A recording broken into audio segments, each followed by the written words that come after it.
Welcome. Today's a fun little game called Patrick's Parabox. It's a puzzle game with some absolutely mind-bending, amazing puzzles. So I'm going to jump right in.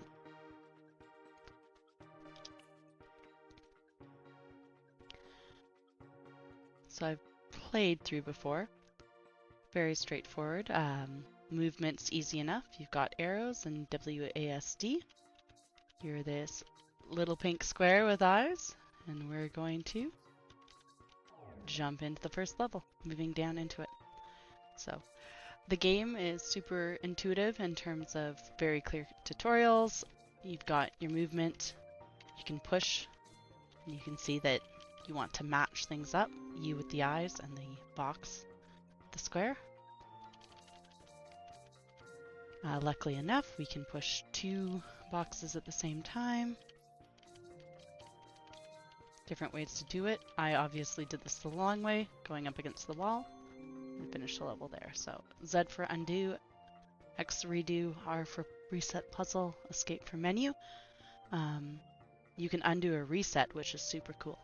One of the things I haven't tested yet is if it shows you the controls correctly if you rebind. But very straightforward. First couple puzzles. This one uses the basic play of you have to push it in to push it back out.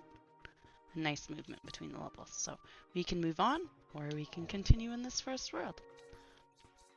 This is where a new mechanic comes in. So you're pretty trapped. You can't do anything other than push it to the right, and guess what? You find out that if you push it to the right, you can push it in. So now I'm in this tiny this block here. This is the first time that you can start into the inception mechanic, which is nesting blocks and blocks. So you can see I pushed it up, I pushed it out. Now if I try and push this one, I can push it until it's against a wall, and if I tap down to go into it, I move into the space as opposed to continue pushing it because it's fixed. So this one, similar idea. I can push it into the space because there's nothing behind it. If I overshoot it, not a big deal. I can undo here, and I figure out really easily that I need to move down into it against the wall and then come out. So again, another neat little puzzle. Only thing I can do is either come in here to start or push it down. So fantastic idea. Right off the bat, it allows you to see that how the game mechanic works. So I can come in, move to the side here, move it down to the bottom, move out to the side, keep going. And my options are push it down and get stuck, or come around. So really quickly, most puzzle games, anyone who's played knows the condition where you get stuck in the corner and you can't move anything out. At the very least, if it's along a side, you can push it out to the side and then come back around and underneath it to push it up. So I'm going to back up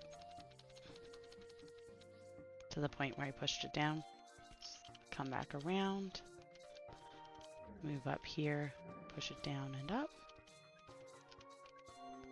and voila, get it in position.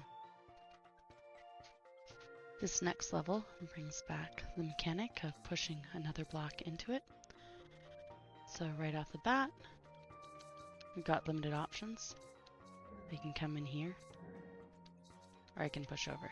So what's really, really neat is if I push it all the way to the left, I can sneak in, come back out, and push the yellow block into place.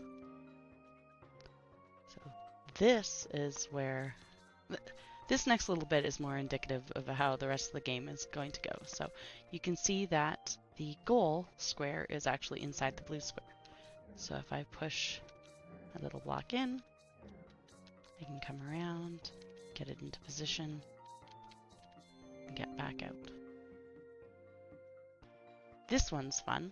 You can see we've got our target square in position, but I need to actually get into position myself, which is inside this blue block.